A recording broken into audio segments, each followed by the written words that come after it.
July 2nd, 2015. Thursday of the 13th week in Ordinary Time. A reading from the book of Genesis. God put Abraham to the test. He called to him, "Abraham." "Here I am," he replied. Then God said, "Take your son Isaac, your only one whom you love, and go to the land of Moriah. There you shall offer him up as a burnt offering on a height that I will point out to you." Early the next morning, Abraham saddled his donkey, took with him his son Isaac, and 2 of his servants as well. And with the wood that he had cut for the burnt offering, set out for the place of which God had told him. On the 3rd day, Abraham got sight of the place from afar. Then he said to his servants, "Both of you stay here with the donkey, while the boy and I go on over yonder. We will worship and then come back to you." Thereupon Abraham took the wood for the burnt offering and laid it on his son Isaac's shoulders, while he himself carried the fire and the knife. As the 2 walked on together, Isaac spoke to his father Abraham. "Father," he said. "Yes, son," he replied. Isaac continued, "Here are the fire and the wood, but where is the sheep for the burnt offering?" "Son," Abraham answered, "God himself will provide the sheep for the burnt offering." Then the 2 continued going forward. When they came to the place of which God had told him, Abraham built an altar there and arranged the wood on it.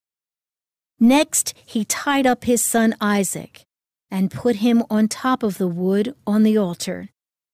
Then he reached out and took the knife to slaughter his son. But the Lord's messenger called to him from heaven, "Abraham, Abraham." "Here I am," he answered. "Do not lay your hand on the boy," said the messenger. "Do not do the least thing to him. I know now how devoted you are to God, since you did not withhold from me your own beloved son." As Abraham looked about, he spied a ram caught by its horns in the thicket. So he went and took the ram and offered it up as a burnt offering in place of his son. Abraham named the site Yahweh-Yireh. Hence people now say, "On the mountain the Lord will see." Again the Lord's messenger called to Abraham from heaven and said, "I swear by myself, declares the Lord, that because you acted as you did in not withholding from me your beloved son, I will bless you abundantly and make your descendants as countless as the stars of the sky and the sands of the seashore. Your descendants shall take possession of the gates of their enemies, and in your descendants all the nations of the earth shall find blessing. All this because you obeyed my command."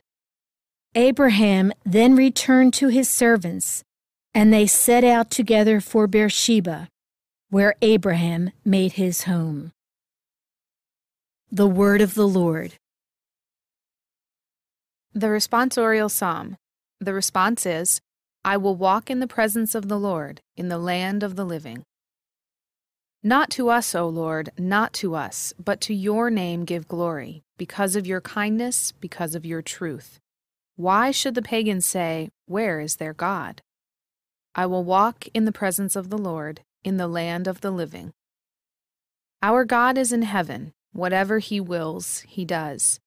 Their idols are silver and gold, the handiwork of men. I will walk in the presence of the Lord, in the land of the living. They have mouths but speak not, they have eyes but see not. They have ears but hear not, they have noses but smell not. I will walk in the presence of the Lord, in the land of the living. Their makers shall be like them, everyone who trusts in them. The house of Israel trusts in the Lord. He is their help and their shield. I will walk in the presence of the Lord, in the land of the living. A reading from the Holy Gospel according to Matthew. After entering a boat, Jesus made the crossing and came into his own town. And there people brought to him a paralytic lying on a stretcher. When Jesus saw their faith, he said to the paralytic, "Courage, child, your sins are forgiven." At that some of the scribes said to themselves, "This man is blaspheming." Jesus knew what they were thinking and said, "Why do you harbor evil thoughts? Which is easier to say, 'Your sins are forgiven,' or to say, 'Rise and walk'? But that you may know that the Son of Man has authority on earth to forgive sins." He then said to the paralytic, "Rise, pick up your stretcher, and go home." He rose and went home. When the crowd saw this, they were struck with awe and glorified God who had given such authority to men. The Gospel of the Lord.